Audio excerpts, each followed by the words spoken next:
What is career? My definition of career is what you do in your weekdays. When it should start, career exploration should start. People are exploring careers while they're in university. They're trying out different university subjects. Then they start the workforce. It's too late then. How students can actually explore careers at their own time. Exploration, I think, starts with curiosity. I don't even know my interest. So, how do I figure out my interest? That is one problem. We live in the age of unlimited or too much information. Should they have a separate budget for career exploration for their children also? It's recommended because Why grades are not important and how markets have changed. employers are now changing. The market is changing where employers are hiring slowly and more for skills over qualifications. What do you mean by skills? And what do you mean by portfolio? Skills to me is what is something that you've learned that someone finds valuable. So using multiple skills to create an outcome that someone can use. That is a project. How the career discovery could look like at that angle. Someone coming from less privileged background. Our community, we've decided to keep it for free. We'll be sharing resources for free. What are the common mistakes one makes while choosing their careers or exploring their careers? It could be from parent side also, and it could be from children side also. There's no like deadly mistakes you can make, but there is costly mistakes. Hi, welcome to Parents of India. This is your host Piyush. It is going to be a very interesting podcast. It is something we are living every day. It is something we question every day. It is about our careers. But before we start this conversation, I have one really important thing to ask. Have you been part of our parent community yet? If yes, thank you so much. I'm so grateful to you to be part of this parent community. And if not, why not? It is a mutual learning community. I'm not saying you learn from me, I'm saying learn from others. Take things which fits into your own context and apply it in your own life and see the changes it brings into your parenthood journey, into your child's life, and into your family life too. So, all you need to do is click on the subscribe button below and be part of our parent community, which is growing, which is learning from each other. So, you're welcome there. So, now let's welcome our guest, Ashish Alexander. He's a founder of the career exploratory platform called Revlearn. Let's hear from him. Everything about career we can extract. Let's learn, let's grow. Here it is. Hi Ashish, how are you? Good, Payush. Excited to do this podcast with you, and yeah, looking forward to it. Same here. Like it is like one big interesting topic for me personally. Feeling career. I don't even know like when my career started. What is it? How it took a shape, and I hope like million of students and parents are also in this big conundrum. Like what is it? How to give direction and how to choose. And I'm hoping to get these answers from you today. But first of all, I want to understand from you like what is career? Yeah, that's a very good question, and I think it's an important question because the way we use words, the way we frame words, makes an impact on how we look at it. And so, when you think about career, most people associate a career with something that makes money. And while while when that is the case, what happens is people look at a career as something that needs to make money really fast, really early in life, and so a lot of the focus is placed on money. While I my definition of career is what you do in your weekdays. So you have your weekend life, and your family life, but apart from your family and weekend life, that what you plan to do in your working hours, your working days. That is my definition of a career. And that could look very different to different people. Yeah, right. But I also want to understand when you say that career is something what you do in your weekdays. So what does it Mhm, exactly mean? Like, are you mhm. what does it exactly mean? What do you do in your weekdays? So for example, some people like Mother Teresa, they have a certain cause they want to do. And so Mother Teresa's focus in her career was not money. And so even though she is not getting paid a lot of money, it's not that we don't call it a career. There's no better word to use there. And so in that scenario, I would say Mother Teresa was helping out people in the job that she was doing.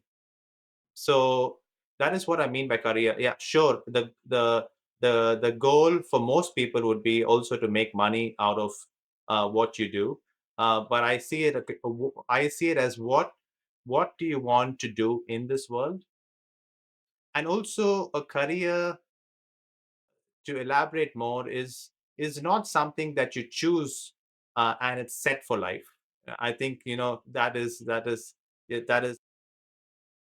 in the olden days, yes, that might have been the case, but in the new age, in today's world, that is not the case. And also because of the fact that your interest might change with time, your passions might change with time, and so it's all right to now look for something different.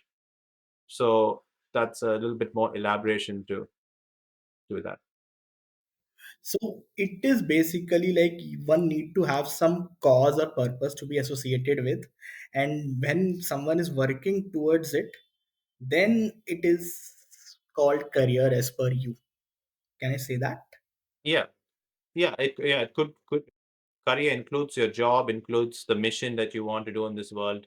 So everything is included in your career, apart from your things that you do for fun. But that could be your passion project, and that to me is also part of your career. I think your family life, obviously, that's not the career. That is not a career. But a lot of when you look at some of the top entrepreneurs, when they've who have achieved big things, they a lot of the projects that actually ended up becoming companies were actually projects which were not making money. And so I think the passion project or the hobby sometimes ends up being this very big mission or organization that's created out of that. And that's why I like to have a more broad definition of what a career is. Hmm. Okay, so it means that something you start with, it can turn up into your career and a mission, and Mhm. yeah, otherwise it might not be. It can just be your job. Can you say that job and careers are two different things? Yeah, I think job is one aspect of a career, and probably the largest aspect for most people. Their job is part of their career. But example, in some people's cases, like Mother Teresa, she doesn't look at what she does as a job, right? She For her, it's the cause that she wants to bring, and people help her achieve a cause, and so she's able to do it for years and years. So job is one aspect of a career. Some people, they have their passion product, but they also have their job. So I would say both are in their career. And then maybe in the future, the passion project might be something they do full time, or maybe it might not, and they do both, or they like both. Because some people, they like to do multiple things at the same time. So I would also say that career is not necessarily one thing that you do in your life right now. It could be multiple things that you're doing. Okay. And how much important it is for someone, let's say students, or a young adult, like to choose their career? How much important it is? Is it really important to choose it, or it is something which can come with a flow? Because I have seen like a lot of people, including me, who have stressed about it, like what where I want to go, and what to choose, what not to choose. So is do you what do you think? Like, is it really important, or is should come with a flow? That's also a very good question. So when I finished school, I was one of those students. I think the stats say around 40% say and then at school, high school age, graduation age, they still don't know what they want to do. So I was one of those students. And uh, and I think what happens is when you're unclear, you make a lot of costly mistakes. So there's no real life end of the world mistakes. There's no like terrible mistakes that you can make, because there's all learnings. But I think when it comes to choosing a career, choosing your next step, which is a word I like to use, because what you end up doing changes with time, as we've discussed, and the data shows like people change. Is is that putting the time to understand what actually you want out of life. So some people, they might want a certain amount of uh, economic quality of living. Some people might want to uh, have a cause that is used, that they are contributing to as part of their work. So they work for an NGO, they have some sort of personal mission, and the entrepreneur has a mission, and so he starts his entrepreneurial business. So different people have different things they want out of life. But I think getting to that core, okay, what do I want, what are my interests, what are my passion areas, I think that is really important too, which people don't look at. I think a lot of focus is spent on, okay, what subjects am I good at. Sometimes in countries like the Asian countries, I'm asking some of the high school students, so what do you like? What do you think as do you want to do as a career? What do you like to do? And they say math, science, English. So they're mentioning school subjects, but most people are not going to become mathematicians or English teachers. There's a vast variety of jobs that are out there. So I think why I created this business of career exploration, which is what I do, helping high school students with exploring the multiple different career options that are available for them and what they're actually interested in, is because they are not getting exposed to enough fields in school. It's not provided, and the help with career counseling is also on average less than 30 minutes. And that's why I think it's really important to explore, try out different things. Yes, sure, you'll start in this one pathway, find out it's not interesting, move on to the next one.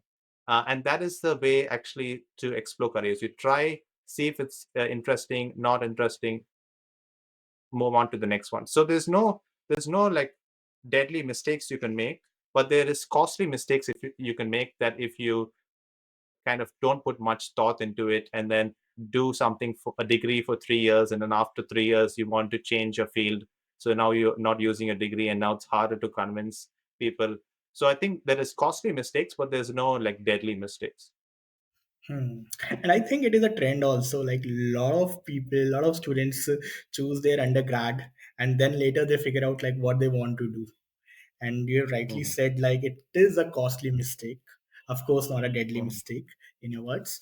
But mhm. I also want to start like when it ideally, according to you, like when it should start, career exploration should start for in one's life. Yeah, that's also an important question to ask. And so when I was doing this research about career exploration, what are the other people in the leadership space, what are the other organizations in the career space have to say? And I found this very interesting organization in the US called American Student Assistance. And they say career exploration starts very late. So generally, people are exploring careers while they're in university. They're trying out different university subjects. Then they start the workforce.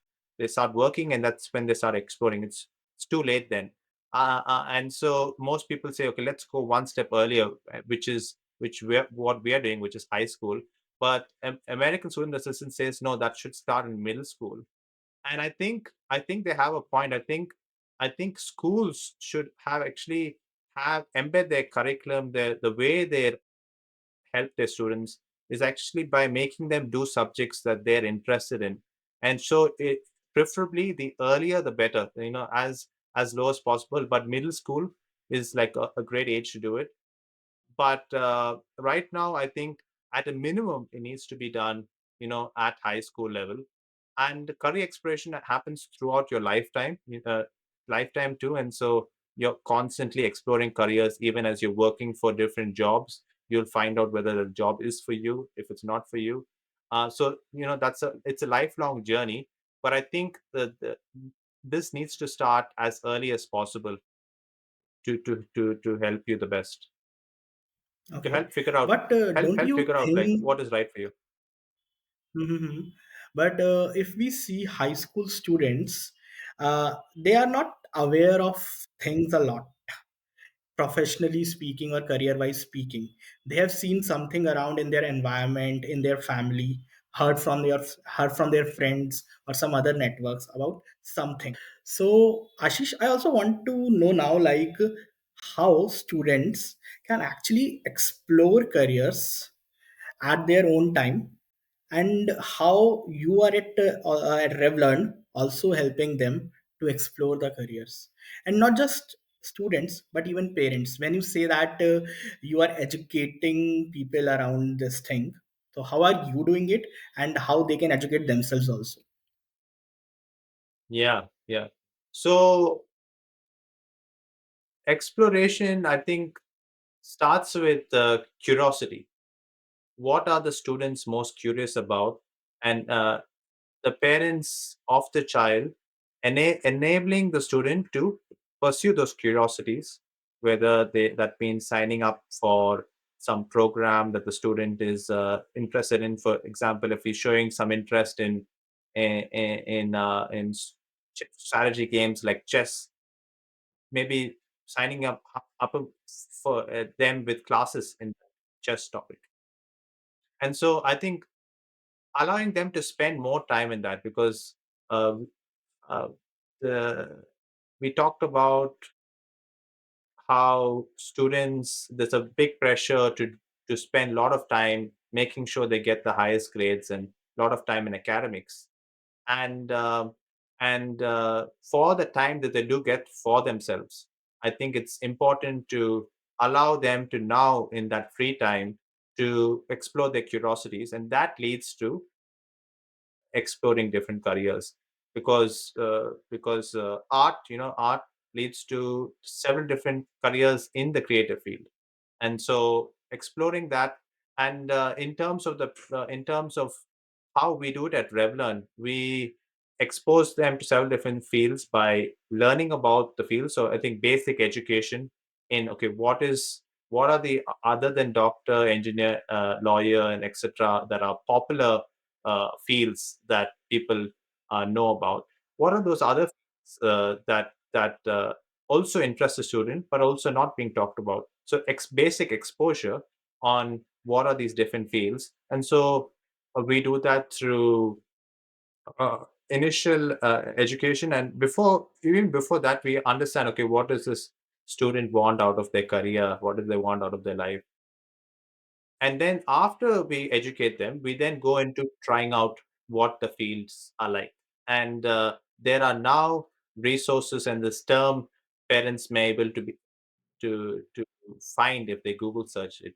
It is a virtual work experience, or a traditional term before this was internships. And so getting your student doing some volunteer experience, getting your student doing some internships, if possible, getting them actual experiences, and this job simulation or virtual work experience, which is something they can do online, is a way for them to expose themselves to other some of these fields.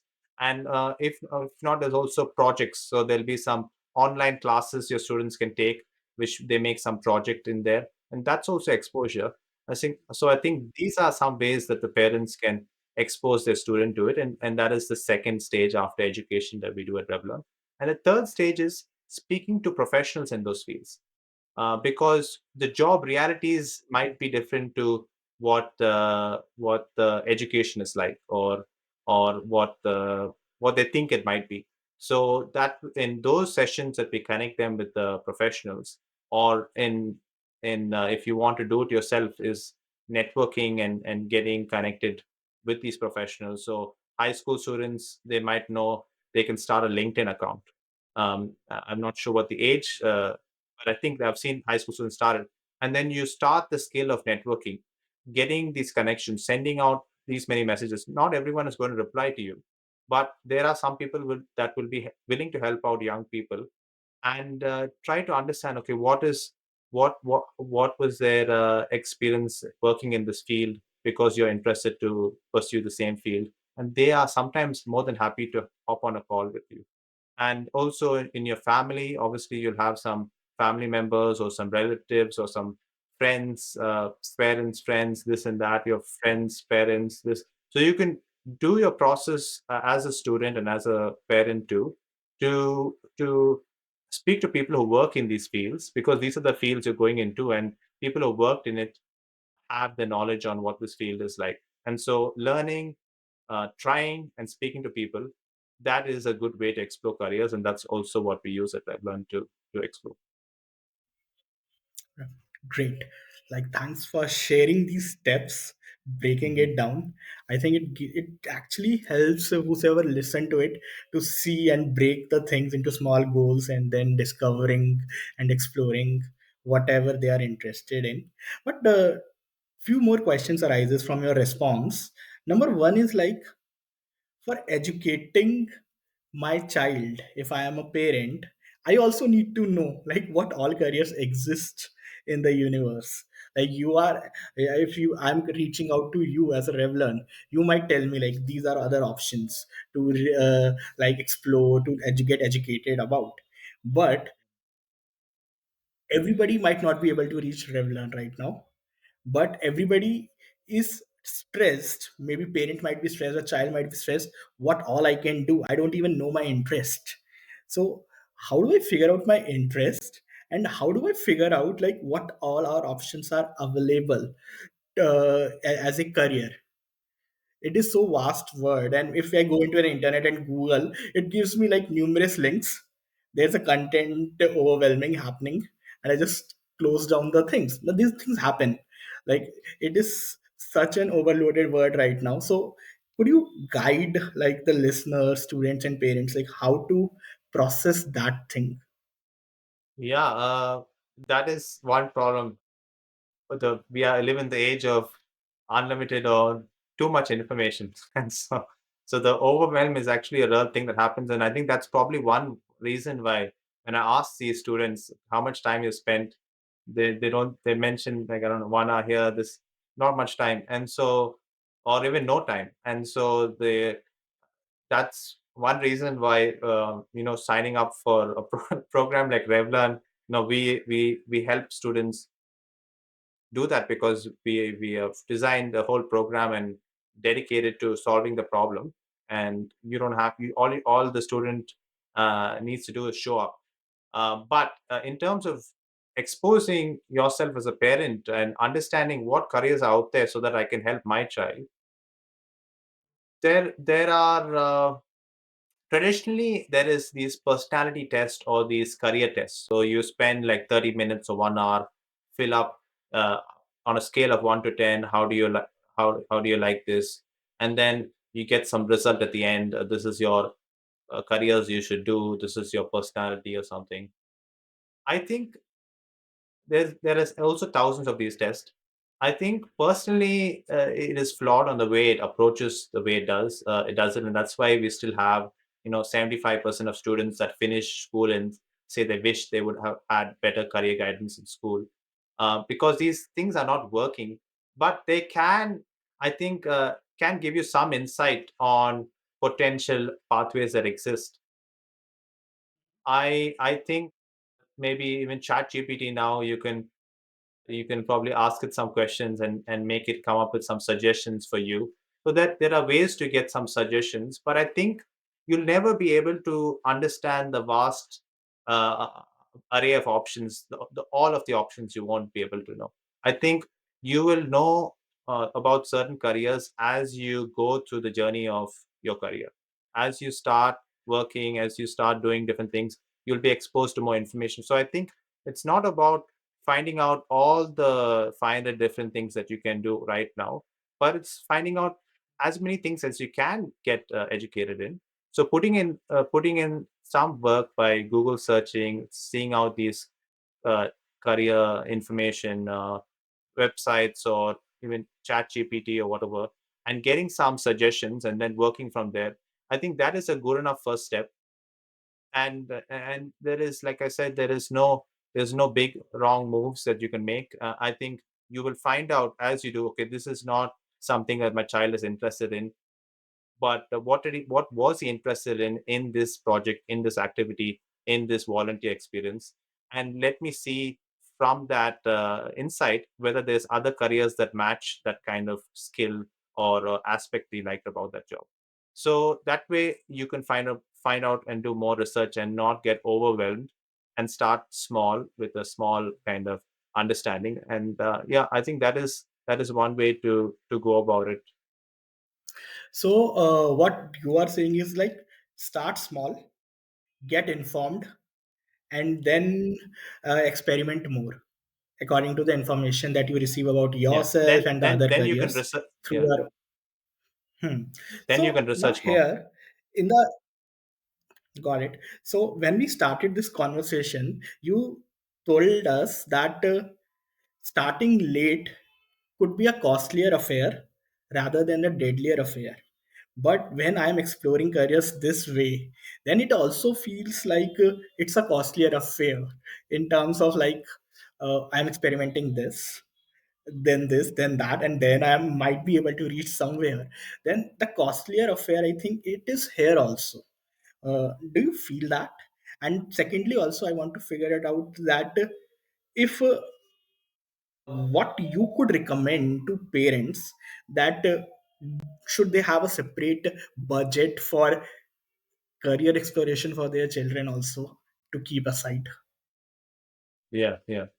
Good question. So I think trying, failing, learning early in life is better than late. Like people, humans are meant to fail and learn. And so yes, you'll figure out, okay, this was not great. uh, I tried out several different fields, and but in each of those experiences, you figure out, okay, what I liked, what I did not like. And also, if it's not working, if it's not interesting to you, you don't need to stick along with that for too long. Just move on to the next project or experience. So so i think i think it's, to me, it is all learnings, it's all valuable. The reason I mentioned costly is because when you sign up for a degree and you do 2 years and now you want to change your degree, or now you want to quit, you do not get any certificate for 2 years of completion. You only get it for 3 years, or in USA, some Western countries, it's 4 years. So, and then also, uh, per year, you pay a lot of money in these Western countries specifically for this degree. So it is that time, that money, and then also changing fields once you're in a field professionally is a challenge. It's not impossible. It is a lot of people have done it, and I encourage people to constantly align their career with what their interest lie, where the interest lie. Because when you look at long term career fulfillment, long term career success, there are people who actually like being a doctor. There are people that actually like their job.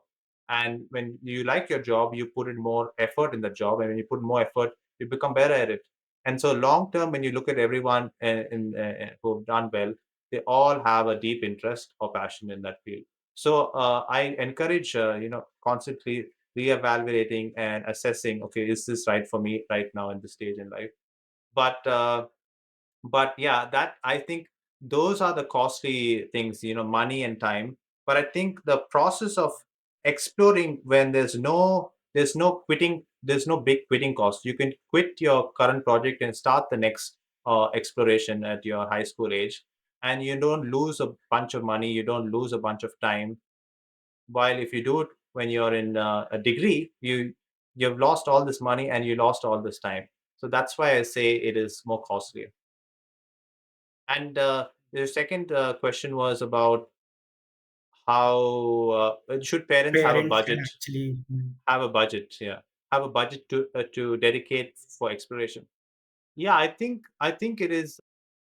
I think it's recommended because it's such an important thing. What someone does in their work.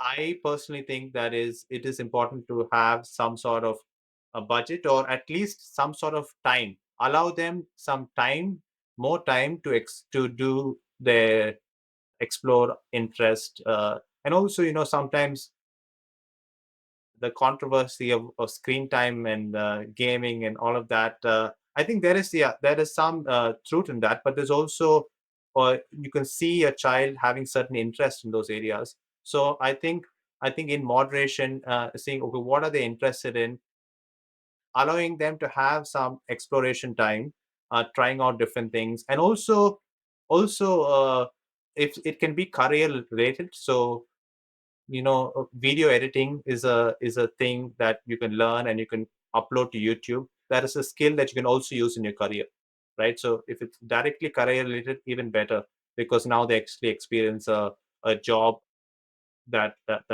now they know whether they like or not like.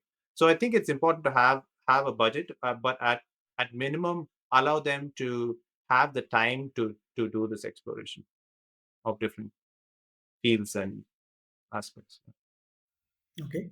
Any other thing do you think parents can do for that? One thing is budget. Any other things which you think parents can do to allow their child to explore career and able to provide that environment? I think the parents can. Uh, I personally, like, if I when I become a parent, I would either homeschool my kid or I will sign him up with one of these innovative schools where exploration is built into the curriculum. So they can choose subjects, more of the subjects or all of the subjects that actually they want to progress in or interested in. While obviously, the basic maths, English, they will learn. But if you can find some innovative school curriculums or sign up for programs specifically for career exploration, then there's few companies that are starting to do it. It's slow. It's a new industry, new word.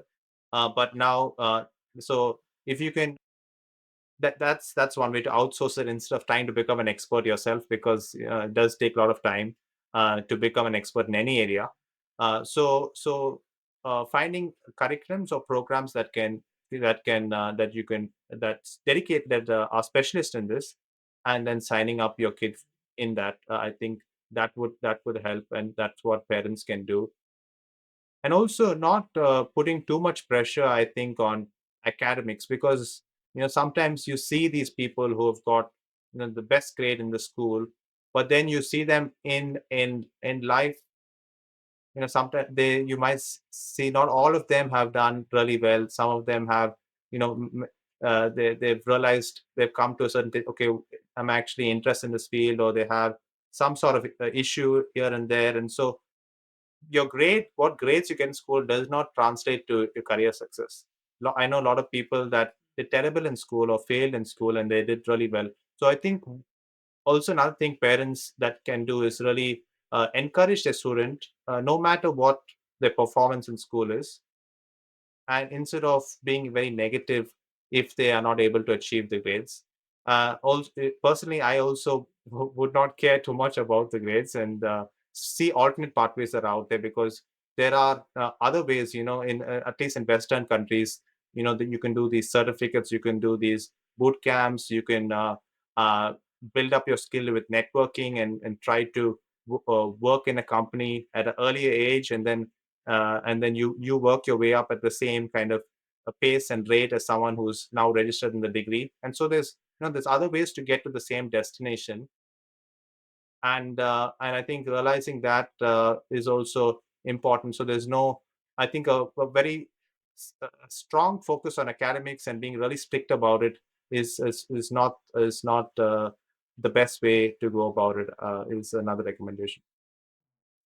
So, do you guys at Revlearn is do also counsel parents about this thing, not to focus on grades and why career is important, or is it just for students with whom you work with? We help the students, almost 100% is all helping the students. We do have one part in the program, so the initial understanding the student's journey, who are they, what do they like. So we are experimenting, also conducting a call with the parent on what the parent thinks the child likes or child was good at a younger age, or getting as many thoughts as possible on the table before we go into the exploration phase, because the better we can get that, the less time we'll be wasting on trying out other fields, right? Yeah, I think, yeah, most of it is really 100% is helping out the student. I guess our interaction with parents is, because the student is not generally, almost 99% of the time, not paying for this. And so for our business, we have to convince the parents that this is important for their child, and or the schools. And we found out, because have a very personalized program, that is with the one-to-one sessions with our career mentors. You connect them with career professionals. We can't handle too many people, as we are a small startup, and we have big ambitions, but we need to first get revenue to now pay the next staff member. So if we go to a school and the school says, we really love to work with you, we can't help 100 students. And that's why we are thinking of targeting parents mainly, as for our marketing messages and reaching out to parents. So we need to convince not just the student that this is great for them, but also the parents. So that's where my interaction with parents comes in. But the program is purely to help the students.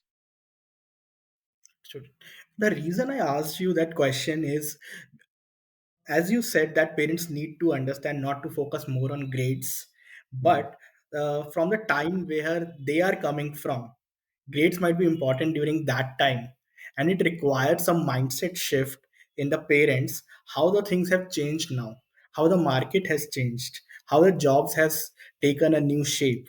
So that kind of shift, I also feel parents need to feel, and they need to build in themselves to allow their students to enroll upon such programs like Revlearn, where career exploration is on go, or looking beyond that also. So that's why I asked you that question.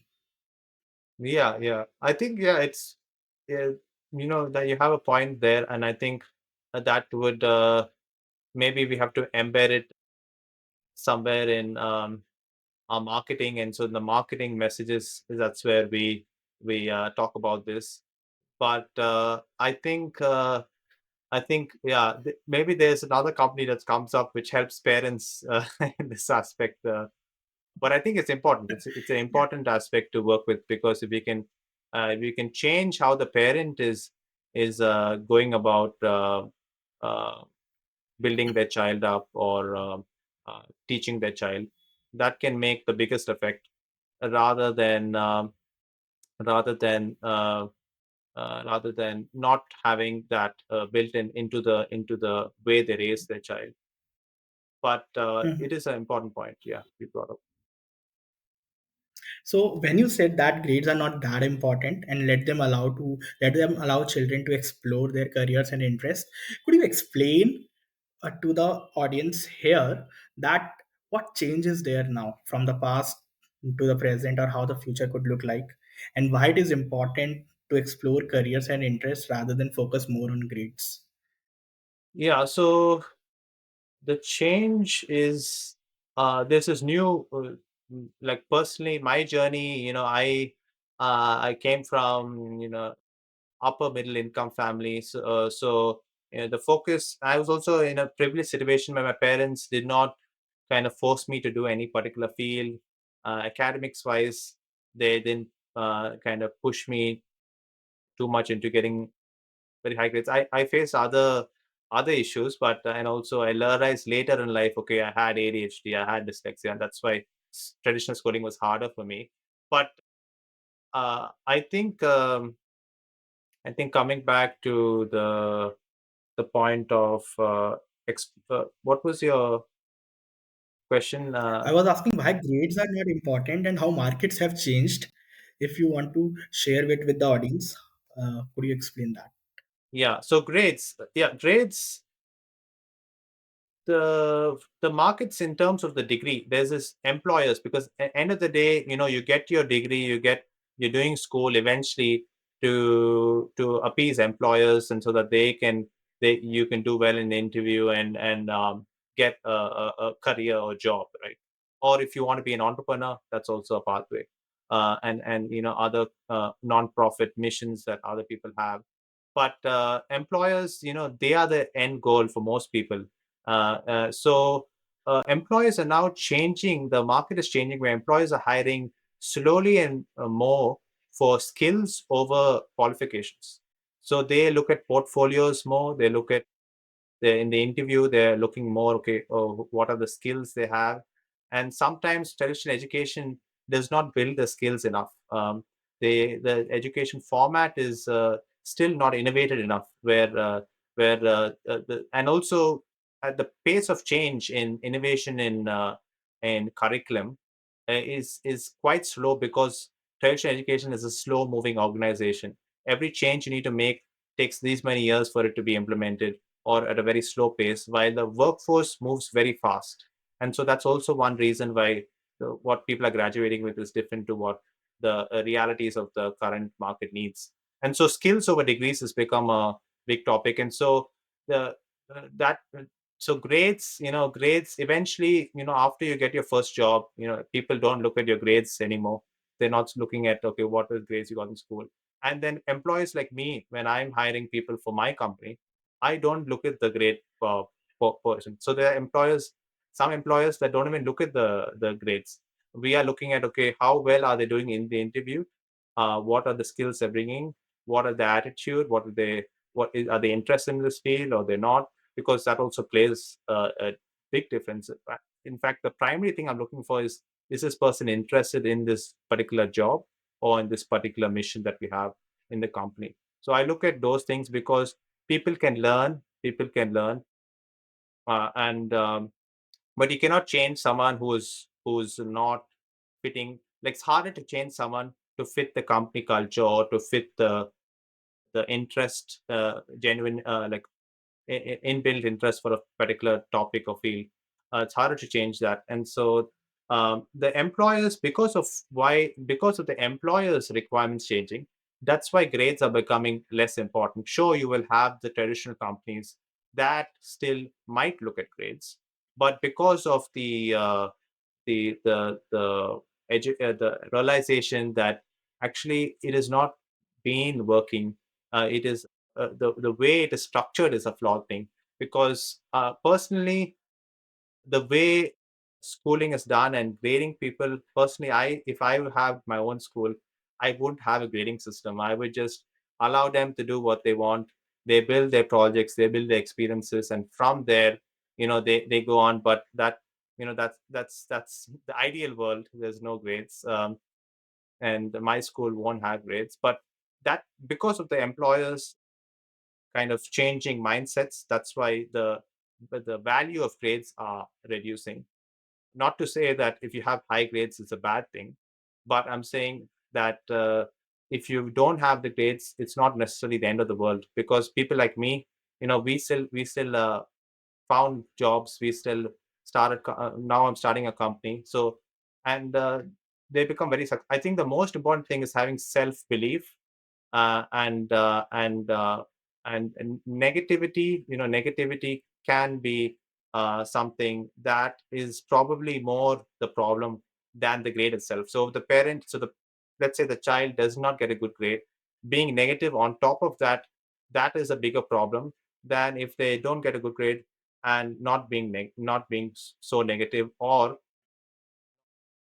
realizing that actually the system is not designed well. Like in school, I did a subject called film and TV, where I got like a C or something, and my dad said, I think you'd have been a very good film director. So so I think some subjects also cannot be judged well. How can you say someone's art is bad, right? So it's a very subjective thing, someone's storyline. So I think sometimes even having a grade on something is the wrong thing to do, because it's the style. Like, even when you look at entrepreneurs and the companies they've started, A lot of people said that's a terrible idea. Alibaba, no, that will never work. So a lot of these entrepreneurs, they said they've been said no, it's a terrible idea. So I think the way the schooling system is structured, where we have grades as the marker of someone's success, it's a flawed way to go about it. And there are now modern innovative schools which are kind of changing that. It's, education is a very slow moving behemoth or organization to change, but they are building a portfolio, and that portfolio is what they are convincing universities to employ. And yeah, those are some innovations happening in this space. But yeah, that is my thoughts there. So you are saying that markets have changed in a way. Focus is less on grades, but more focus is on skills, mindsets, and the values you are coming with. That is something employers are looking for, and that shift is required in the parents' mindset, like how the students or how the youths are getting evaluated. And that's why we need to focus more on building the skills, mindsets, and the values in children rather than the focusing more on grades. And it is something can be done by schools also, but it is at the slow pace which is happening right now. Yeah, yeah, exactly. But I'm sure, like, even the schools, they don't want to, they definitely want to innovate. They want to be better. So it's not that, I don't think the issue is necessarily with the school staff. Like, some of them really want to innovate, but it is hard to innovate, because one person wants to innovate, he needs to convince so many people, and it's like this bureaucracy, I think, is the word. So it's the way the system is built is slow moving. That's why I think some of the best ways to innovate is actually creating a new school, a new organization. And there is like new schools like coming up, Sora schools. And yeah, there's also old schools that have innovated from the old system, like Montessori, Steiner, and all of that. But Yeah. sometimes they only do that for the kindergarten age, and it doesn't go up. But yeah, that is yeah. So you use two words right now, like skills and portfolio. So if you want to explain to us, like what do you mean by skills and what do you mean by portfolio? So what it will be? Yeah, skills. So skills to me is what is something that you've learned that someone finds valuable. So if you need to want to publish a YouTube video, the skills is, if you want to publish a good YouTube video that does well, you need a good, not just the video, but also a good thumbnail, or the picture, the picture, the image that you see before someone clicks on it. You need the picture. So that is building skills in photo editing. Canva, Photoshop, all these applications can do that. Then there is also the title. What description do I use? What content do I write in the description also? So content writing, blogs, content writing is a skill that you can develop, that people value in the marketplace. Then there is recording. The is the lighting good? Is the quality good? Is the angle, is am I getting cut off? Is my head visible? And so that is videography. Then you have the actual content that you say on the video.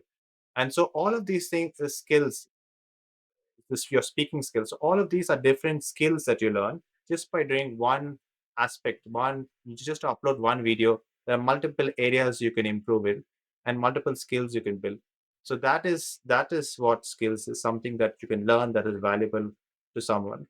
And projects is the thing that you've done. So you've uploaded this video, it's got a lot of views, it reached so many people, and impacted so many people, or you created this website for someone.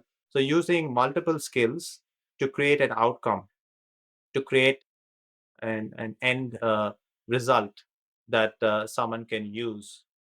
That is a project that can be showcased in a portfolio which contains many projects, Okay. and that And and that and in that can be showcased while you're interviewing for someone. So when you're talking to an employer, you can list your portfolio link in your resume, in your LinkedIn, or you can pass that info to your employer, and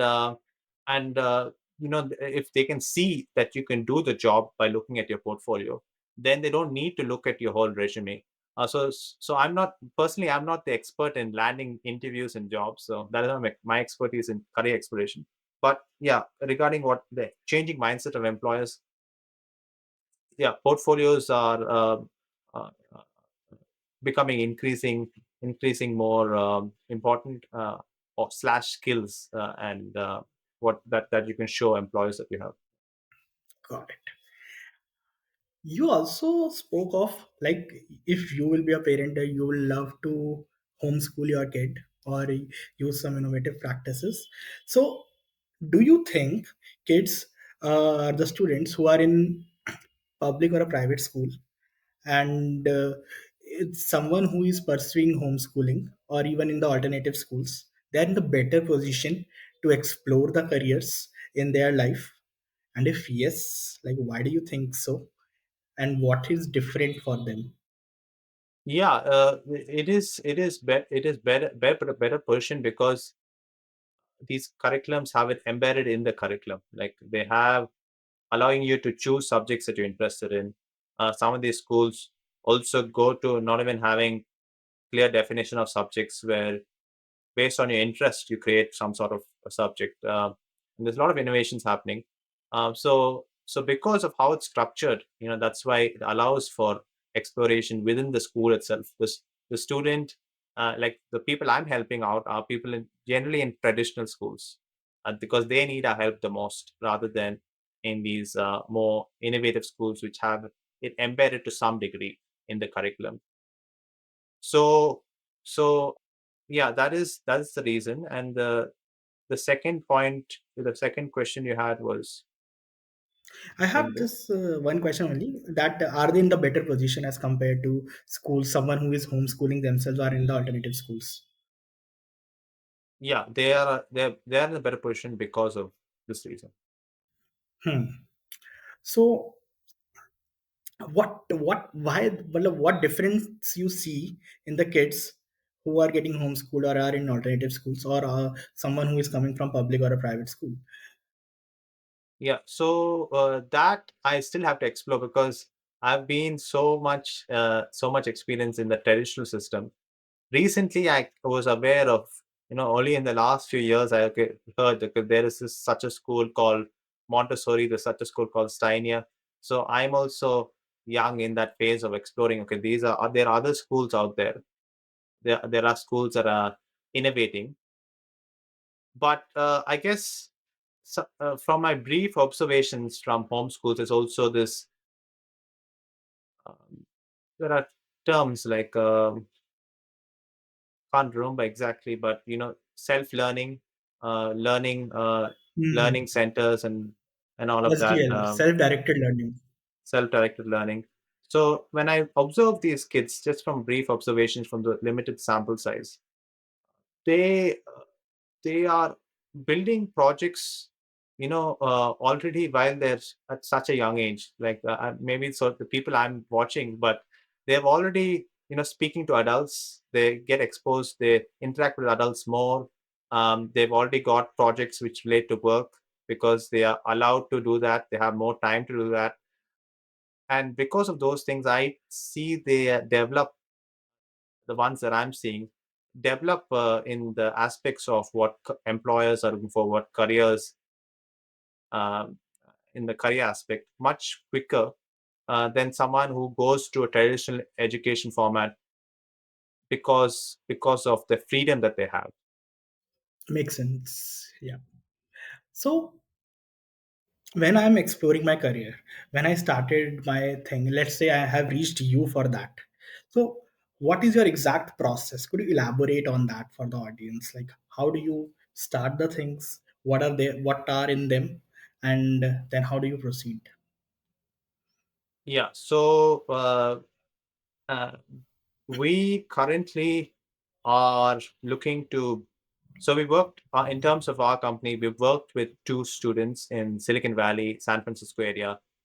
They were signed up for this college. It's very high cost college entrance program. You know, the 10K a year USD they're paying for this, or over 2 years. So very expensive. They're going to get into college, but these students did not know what to do in college.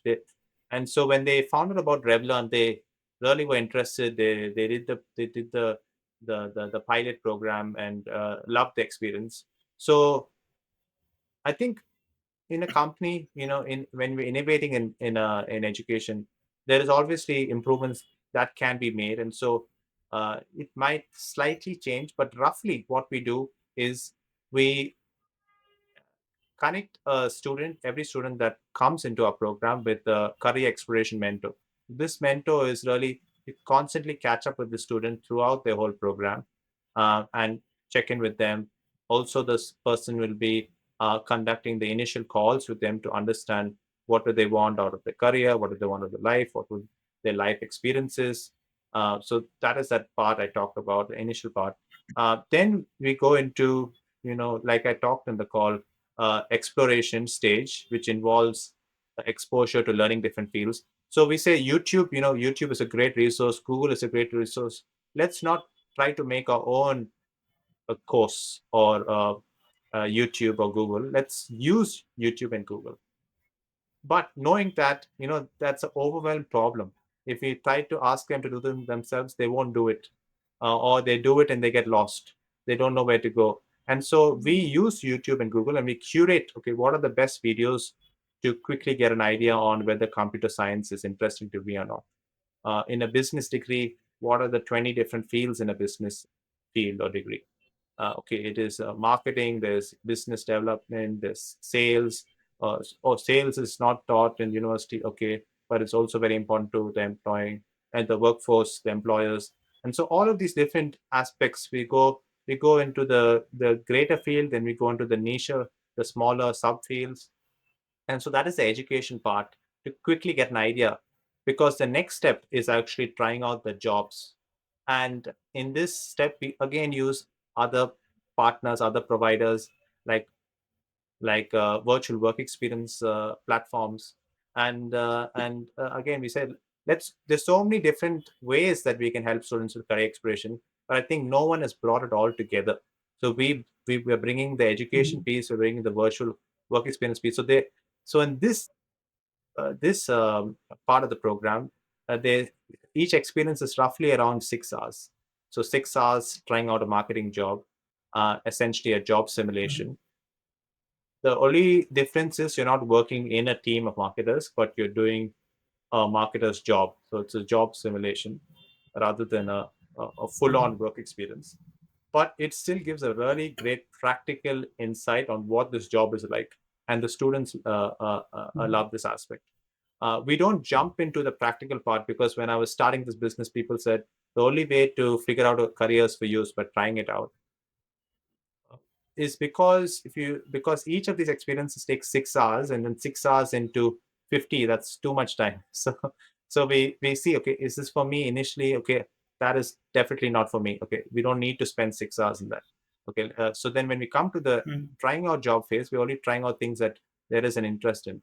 So that is the practical virtual work experience phase. Then the next phase is mhm, going to that process of iteration, because just finding one thing that you like and you love, and just that's it, that's not exploration. That's only tried out one You only tried out one field, and so we make them try out multiple different fields, learn about multiple different fields, and constantly catch up with their career exploration mentor. Tell them, okay, this is what I liked about it, this is what I did not like about it. So they always have that person to mhm, talk to, that is helping them. And eventually we get to a state where they've tried out so many different or enough fields, and learn about enough fields where they've found their areas of interest. And our program can take different amounts of time for different people. Some people might need 1 month, 2 months, 3 months, 4 months, 5 months. It depends how lost they are. But eventually we Mhm. get to a stage, they got, okay, these are the three fields I'm most interested in. I like to talk to someone who works in this field to find out Mhm. the realities of the job. So then we go into, okay, let us find what the professionals have to say. And so we use recordings of industry professionals that answer questions high school students are most likely to have for them, or most likely to help them out. So this is 31 minute recordings.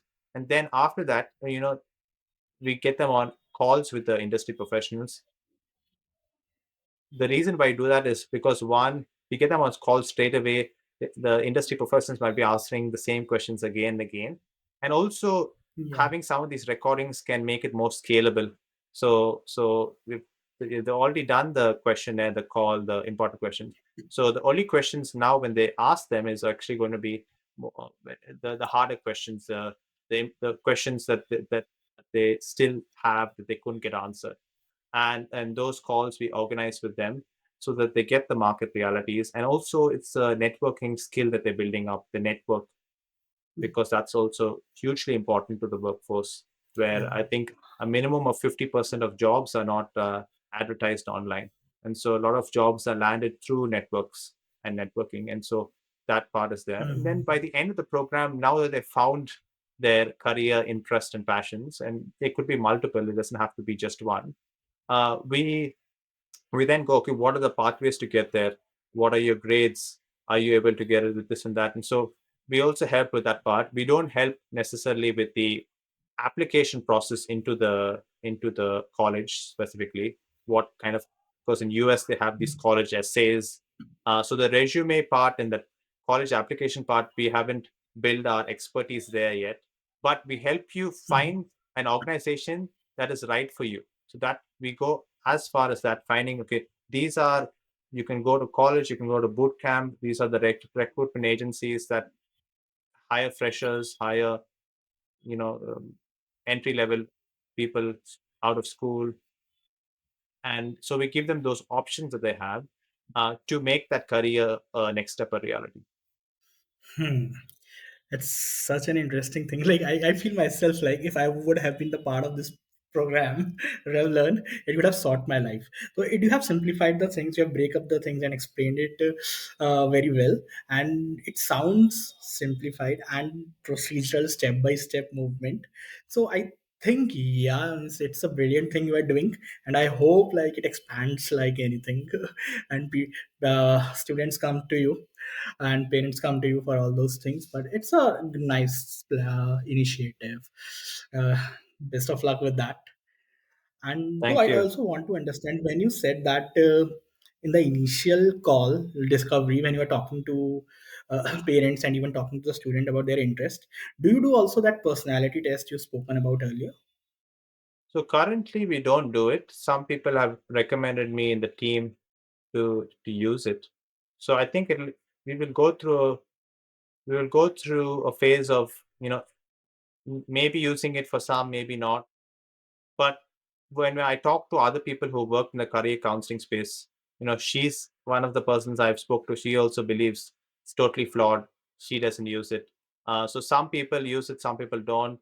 I think I think since we're doing the process of exploration, is not needed. I think the test is needed if that's the only thing you're doing. If you're doing only one thing, then okay, do the 30 questionnaire, get some suggestions, and then from there it's up to you to explore.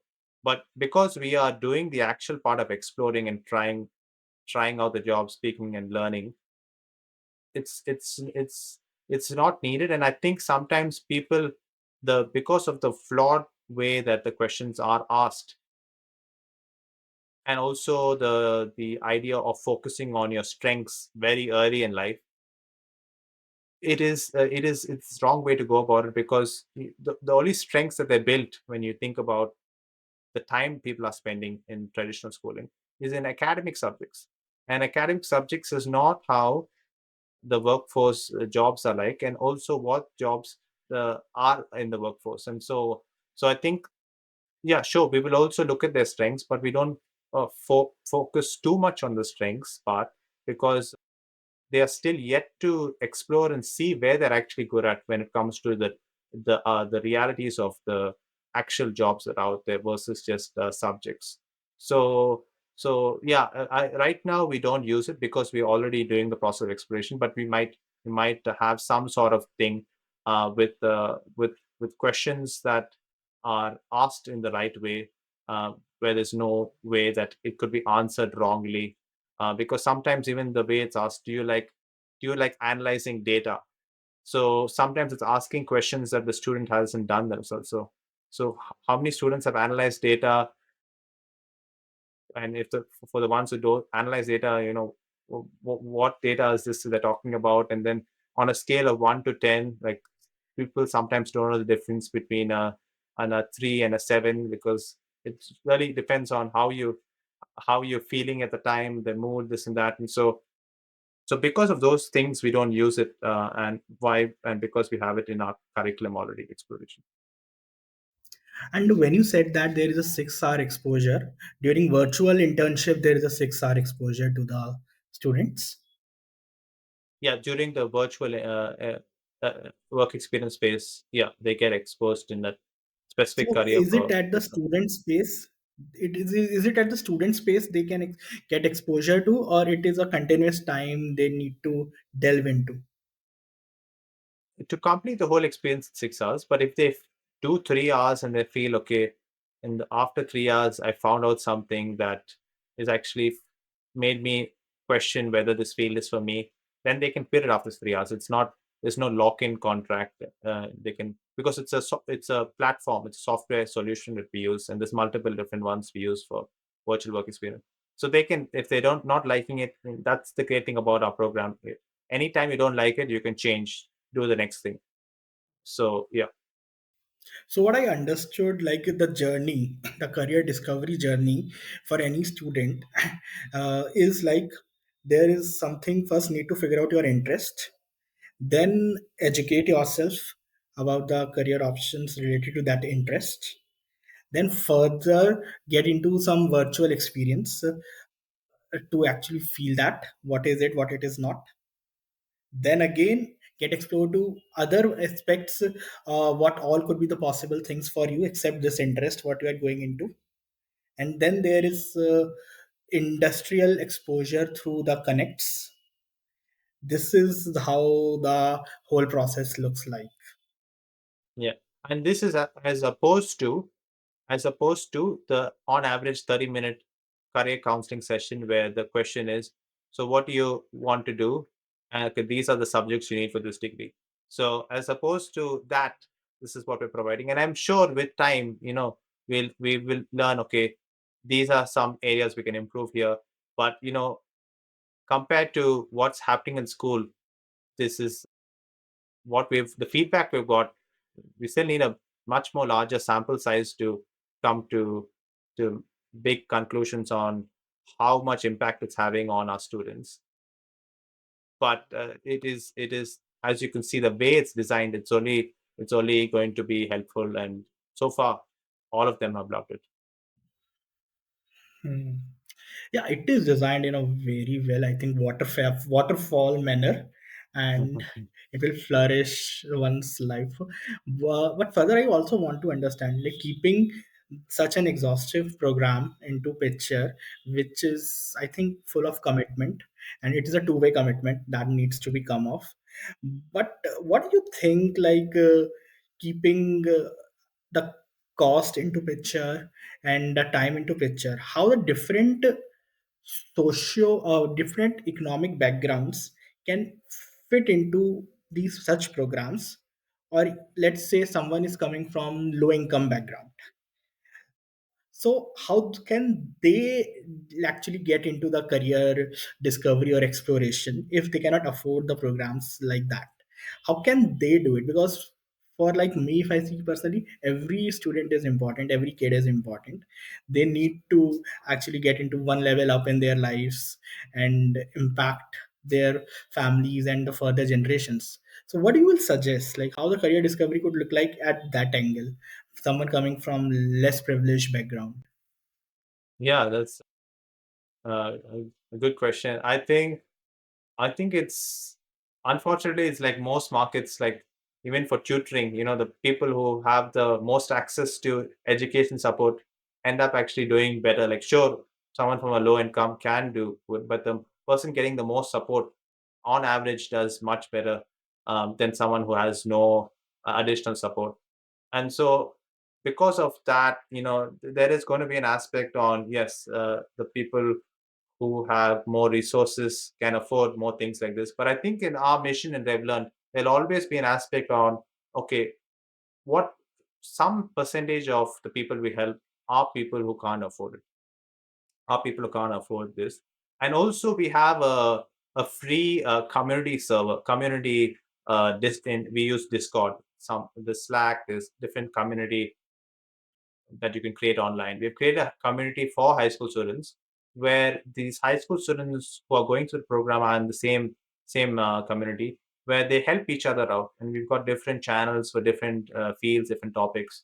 So we'll be sharing resources for free.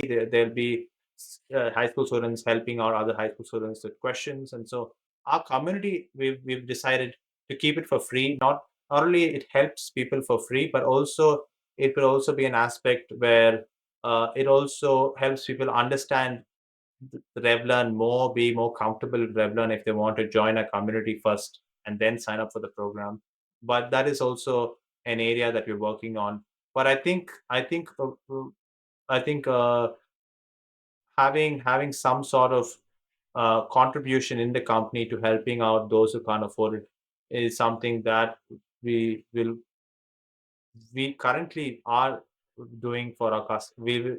Like for example, someone in Nepal, like because I'm also trying to build the testimonials and all of that. And so if someone can't afford it, I say, okay, we'll do it for free for you. So right now we're probably doing that a lot more, but in the future we will definitely say, okay, a certain percentage of people we help are people from the lower income backgrounds. Okay. And how can students connect to this community you are talking about? Or even parents, can parents also connect to this community? Yeah, the community is open to everyone. We It is on Discord, and I can maybe pass Payush the details. But we will be putting it on our website once we redo our website, and I'll be putting it on my social media profiles too. But right now, it is not shared. We were just building up our audience, and now it's around 100 members. And I think there's also one teacher that joined recently. So mostly it was all high school students, but then we were not targeting to get any teachers, but we keep it open because we want career professionals also to join, because then the career professionals can answer questions in the same community for free, help out people. Because people in communities online, no one is charging them to answer my question on the form. You have to pay me 5 rupees or something. So there is help given out for free, and yeah, eventually we will make the link public, but we're still kind of reading our website slightly and before we put it out. Okay, so link is on Discord right now.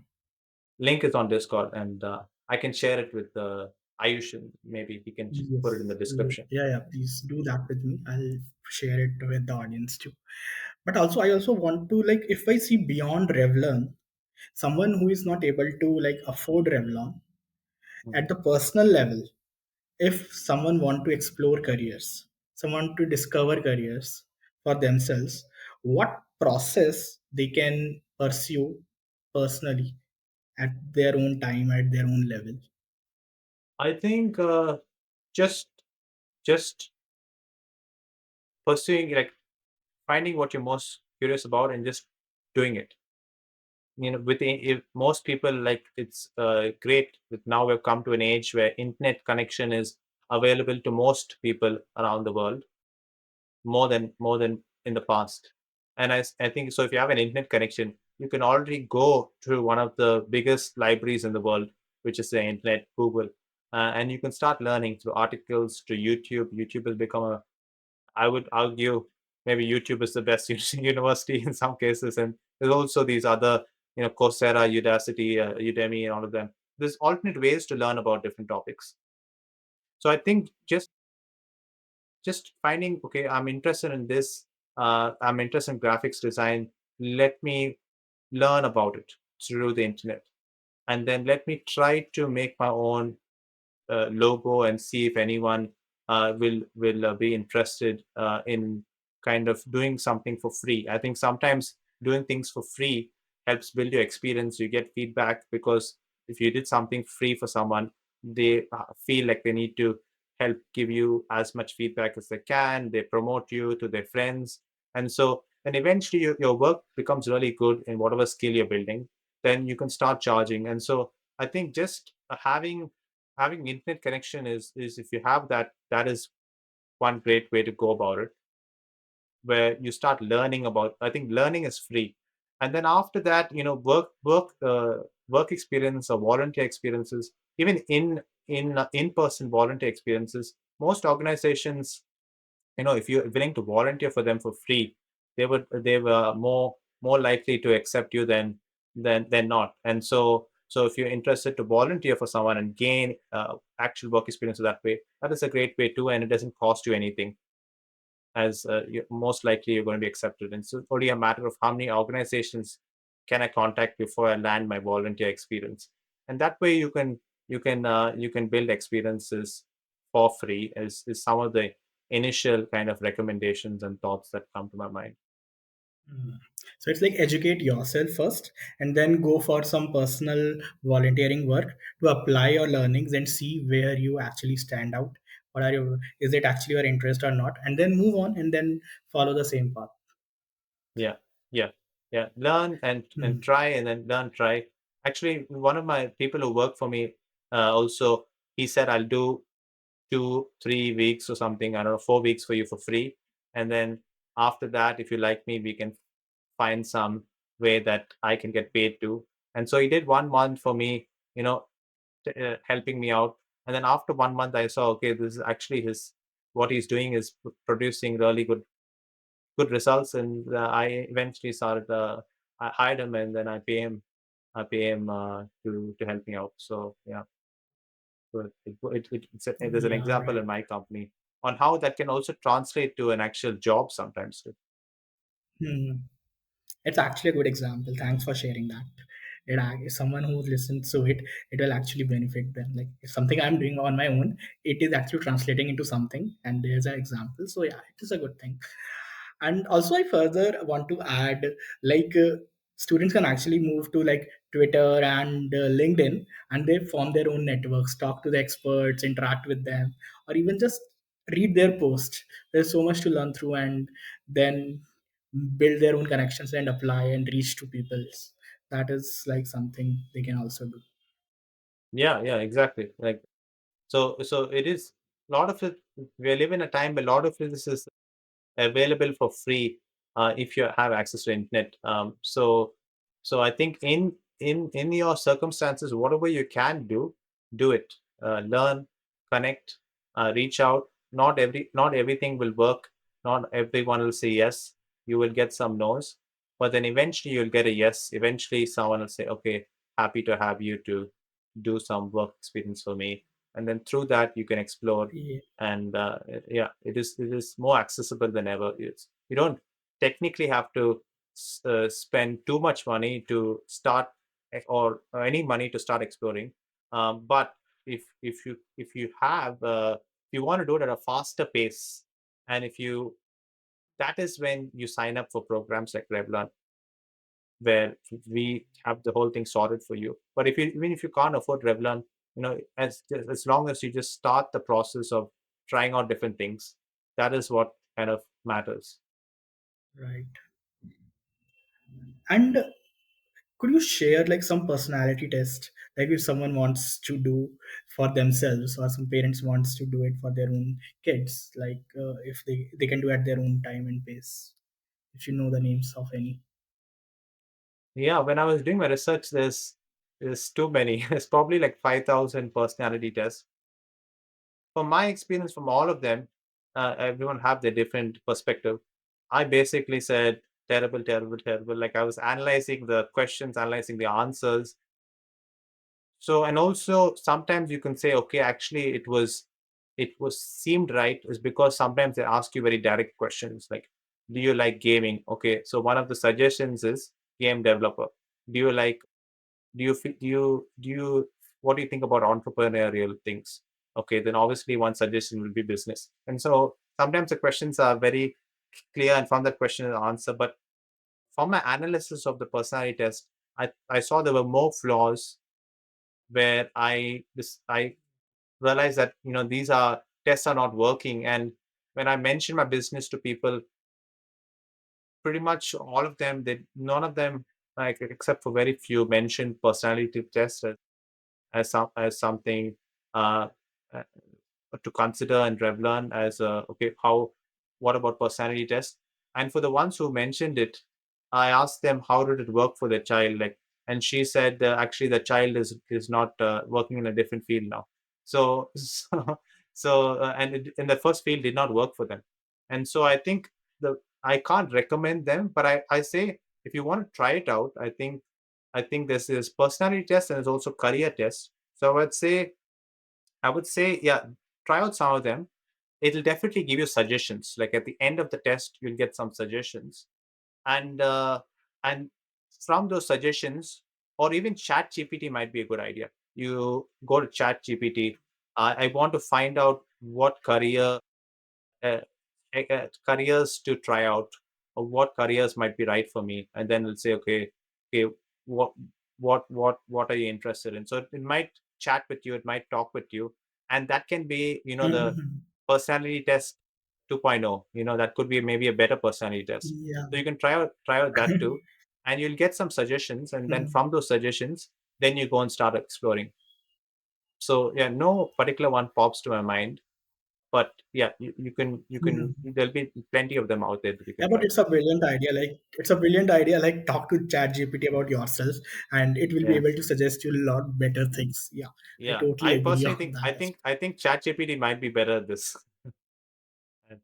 I even saw a post like a few weeks ago, where this person is now using ChatGPT to innovate in the personality, the career personality test space.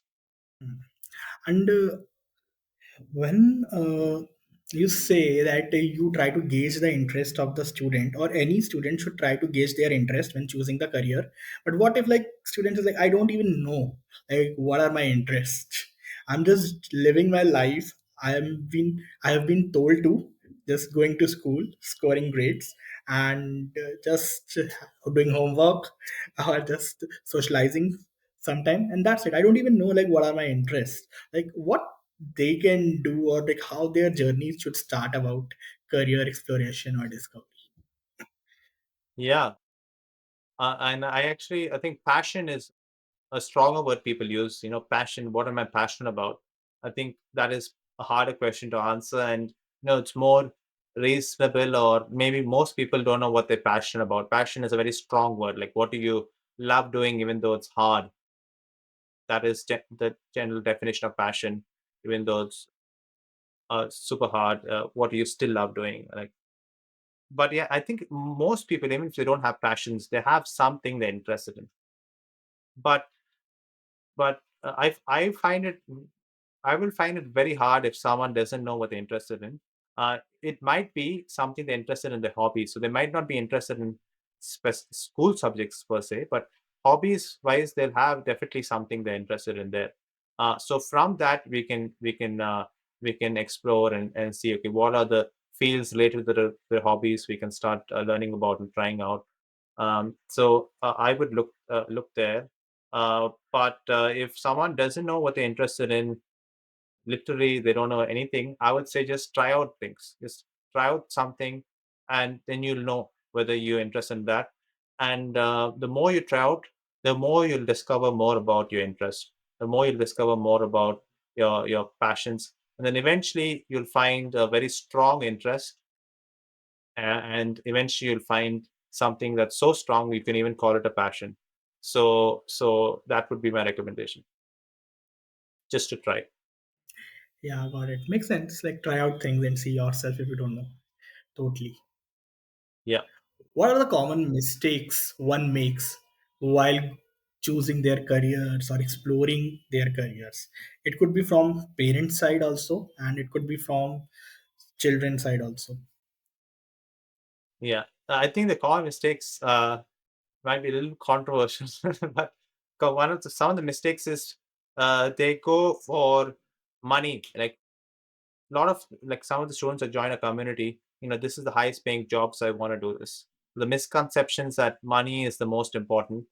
Money is important to some degree, depending on the individual. Some people like me, we are not too much fussed about money. Just as long as our basic expenses are covered, that's all that matters to people like me. Some other people, they may want a certain different uh, economic quality of life at a higher level than me. So, but I think putting money as the highest paying job, or my all my family is talking about it, and the prestige. So then the next thing is prestigious jobs, which and this both having aspects where the actual individual is not genuinely interested in. He's only interested in because of the money, because of the title. What happens is, when they start their jobs, when they finish their degrees, start their jobs, or sometimes even it happens in the degree, they realize, okay, this is actually not for me. That's when the problems happen. Like people focus on money and prestige too much, and then you have this also this term you've probably heard of, is midlife crisis, and the career midlife crisis, where someone has done everything that people have told them to do, get the high paying job, the prestigious job, and then they realize, actually, this is what I really want out of life, because your career is a significant part of your life. It consumes a lot of hours in your life. So I think those are some of the most common mistakes.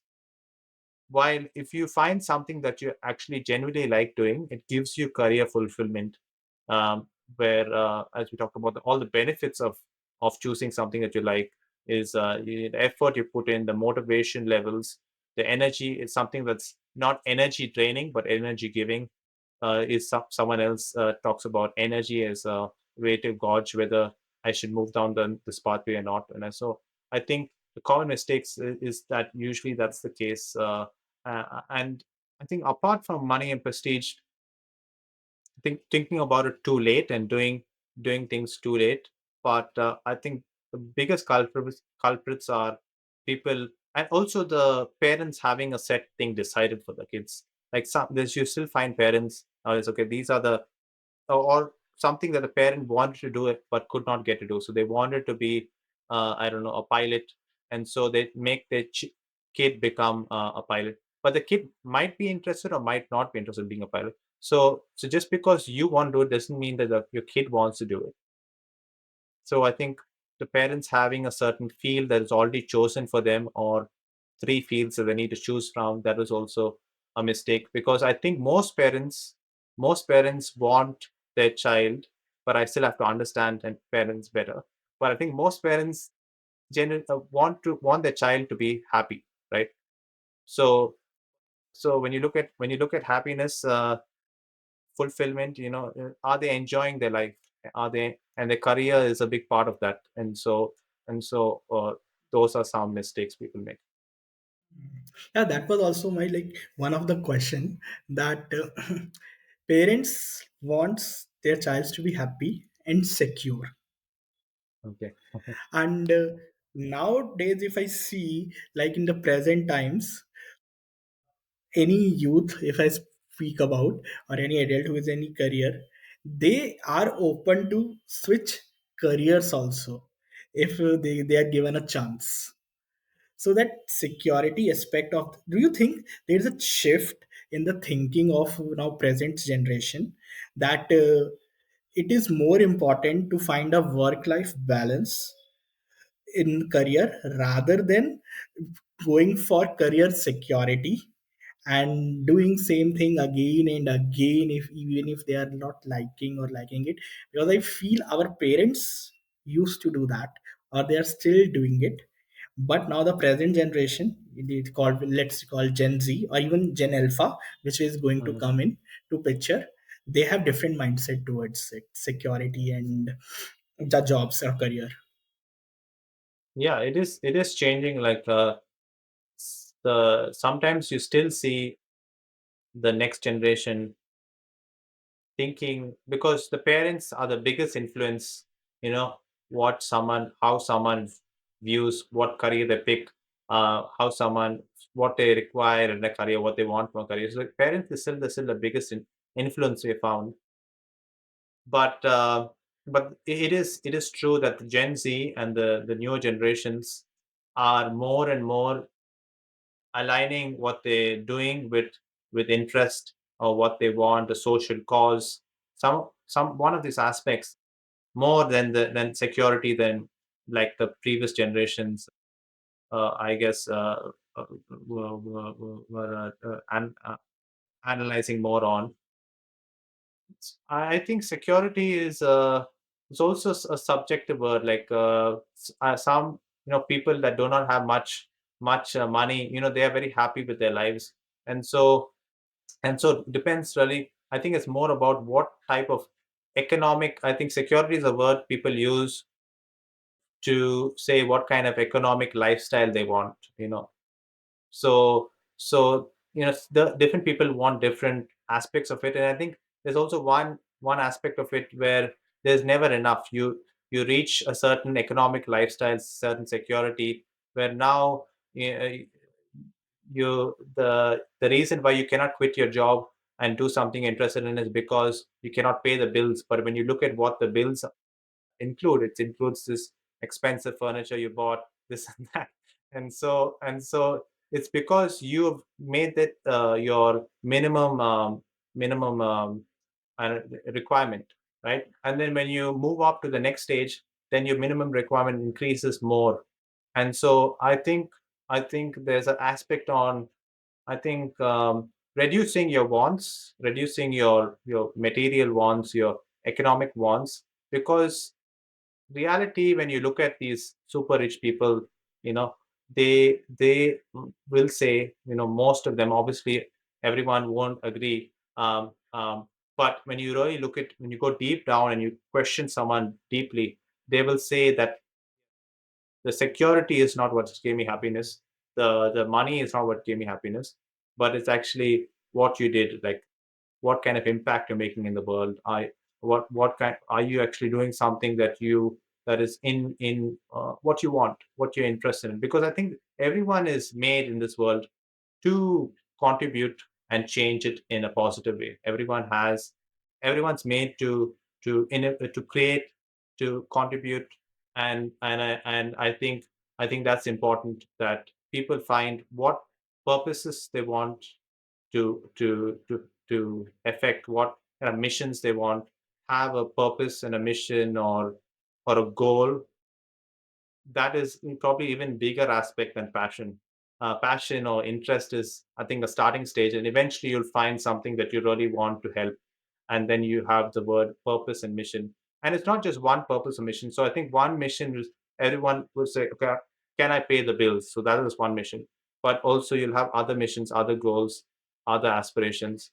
So I think sometimes security can be used as an excuse of not aligning themselves to something that is more right for them in terms of their interest. But it is reality. It does not give you, the career fulfillment. So that is my thoughts on this topic. Hmm. So it's like someone how much secure he or she is in that Glasgow pyramid. I think that is the pyramid we called, Yeah. where the sense of security is measured. Then you can actually experiment. You can not be looking for something you're passionate about and then figure out the mission and switch careers if it requires. Otherwise, people tend to move towards security first, and then the family, if it allows, then the children or the youths can actually experiment. I think it's a flawed way to look at it. I also will disagree with Glasgow, because I think this Nazi camp. They were looking at this camp, and Hitler and these Jews. When they were in this Jews camp, the people who lived it, they this person said, the people once my colleague, the person with me in the camp, lost their sense of purpose, they died in a few days. So I think purpose, that if someone lose their purpose, that I think that's the most, the purpose, the mission, the goal, mission, interest, you know, what do they want? I think that is, I think Glasgow got it wrong personally.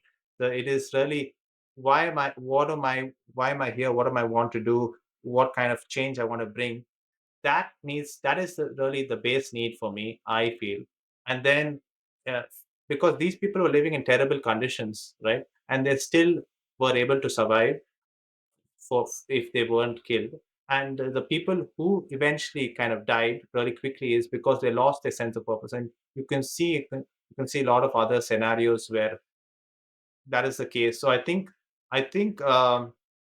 and also it's subjective, like I mentioned before. I personally came from a very from an upper middle income family, but then I went right to the bottom, because I was wanting to just take some time off, explore myself. And so, but I actually loved my life when I didn't have much money, because that's when I could do what I wanted to do, versus being stuck in a life where I had to make choices that my parents wanted me to do. So I think it is, the security aspect is subjective on what type of security you need. But I think, yeah, to some aspect, yeah, the difference between going homeless and living on a cheap lifestyle is, there's a difference there.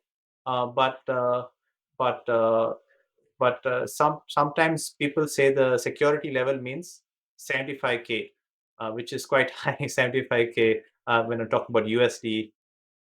After that, they say happiness does not improve, but there is security level apparently, that for some people they say security. But I think it, yeah, depends on the person. But I personally feel like purpose and mission is, and the reason for why you do what you do, that I feel is the base level. Then economic needs and all of that is, so will disagree with Glasgow a little bit. Mhm. Yeah, okay. So, so you are saying that purpose is something very vital for one's survival and one's choices of things that they are doing in their life. If it is there, then it drives people, it motivates people to look for Yeah, things, to experiment things and reach there. Passion is just an initial ignition to reach the purpose. reach their purposes and missions. Because sometimes passion can be defined as what you want, while mission and purpose can be what you want to contribute to. So mission and purpose includes what you want to do for other people, versus sometimes passion can be seen as just what you want to do. So I think eventually people come to a stage where they also want to do something for other people. Like, but also, depends also how people use certain words, what their definition of certain words are. And so when you look at entrepreneurs, they say follow your passion, but yeah, they are helping multiple people with electric cars, which helps humanity decarbonize, and so they are helping other people, even though it might be a business. And if you look at the goals, like Elon Musk, is what I was talking about. He says, what do I see I want to contribute humanity to by expanding their consciousness, by helping them, helping the climate, this and that. So he has certain goals that, even though the entrepreneurs might say follow your passion, for them passion might include also helping other people. But a mission and purpose is uh, is words that definitely include what kind of contribution do I want to have in this world, and they are deeper words than interest and passion, where it can be purely about yourself. Yeah, it sounds so deep right now, but it's actually a very important thing you have said. And someone who listens to it, connect to it, I personally feel that person can find some starting direction to think about their life and even career discovery. So one last question I have, like one message like you want to give to parents and one to the students about career discovery, exploration, and choosing careers, anything, what will it be? One advice, one thought. Yeah, I one think advice for I think parents and one yeah, advice for students. yeah. I think it is. You only have one life, or multiple lives in Hinduism and other religions. But even if you have multiple lives, like why dedicate any of your time doing something that you don't want to do? Sometimes people do things because they're trying to please other people, but that's not I think people need to realize, actually, why should I even be doing this? I should be doing things that are good for me. And so I think if it just makes sense to do what you like, do what you love, and follow what you're interested in and what you're passionate about, as a starting point. And then you go and eventually you find deeper things like purpose and mission and all of that. I think that's one advice to anyone, to both parents and students. But to students, I would say, start exploring your passions and your interests, and start trying out different things as early as possible. The earlier you can do it, the better it is for you, in your life. And that's what my last thoughts would be. Thank you, Ashish, like for Mhm. sharing the information, so knowledge with us. It was actually a very informational podcast for me also. So I learned like the steps for career discovery. Like, they're always there, but breaking down, explaining it, and simplifying it is something helps me right now. Okay, this is something how to look at the things. But even you clarified for certain things, because a lot of parents don't know what are skills. You explained with an example what are skills and how the portfolio looks like, and what is portfolio, what is important. So getting to know about like how the shift looks like right now in the present world with respect to the past time, it is also very important, which is also a new learning for me, and even I'm sure that will be for the our listeners too. And in the last, when you spoke about mission and purpose, I think that is like one of the clarity like a lot of people can get from that small block of conversation that is also happening. But yes, best of luck for like Revlearn. I Thank hope it you. expands its skills, students Mhm. reach to you, and Yeah. you are earning lots of revenue too at the same Yeah. time. So thanks for Yeah, and Ashish also, for if coming in. yeah, and also if there's Yeah, any parents on the call that interested to learn more about the program, definitely reach out to me. I can give Ayush my website also, that he can maybe link. And if you visit the website, you can book a call with me, or whichever. Email me, call me, and I can chat with you and see if this will be helpful to your child. awesome, great. So parents, yeah, Ashish is there for you too, and I'll share the links in the description of the YouTube, and you guys can reach out there, and also mention the podcast video. Thanks, Ashish. Thanks, Payush. It was awesome chatting with you. So this was Ashish, founder of the career exploratory platform Revlearn. I hope you learned a lot about careers today. It answers your questions. It personally added a lot of value to me. I learned something new. I hope it adds value to your life, helps you make career decisions. That is something we want from this podcast.